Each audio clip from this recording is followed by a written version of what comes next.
sa mga buto ko ng saluyot. Diyan.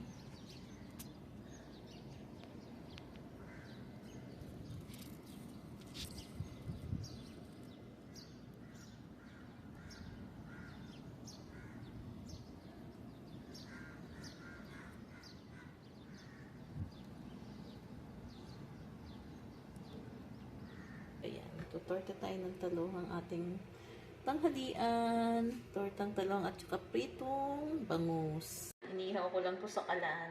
Ito yung ulam for today. Aray, ano talong?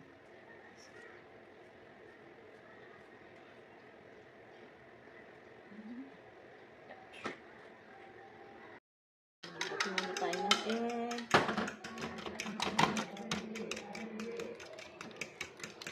So, okay na to. Pwede. So, ayun, pwede na ito. Hingin na natin sa ating talong. So, pasensya na kayo guys ha. Maingay sa labas kasi uwi na ng mga estudyante. Malapit kami sa school. Kaya pagtangkali, andyan sila. Uwian na tayo. Nag-ingay kasi hindi yung mga sundo nila. So, sige. Pasunod natin na. Yung ating mantika. Lalagay na natin ang ating talong.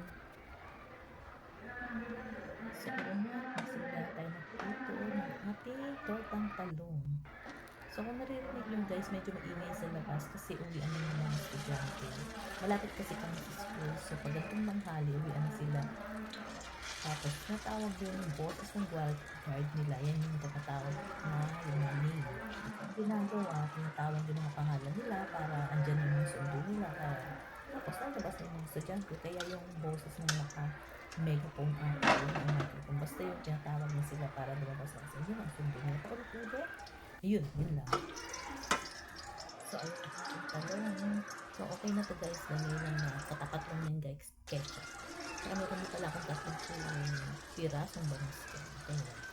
So, ito yung pati yung meron sa rep. Kaya ito lang din ang aking tanghalian.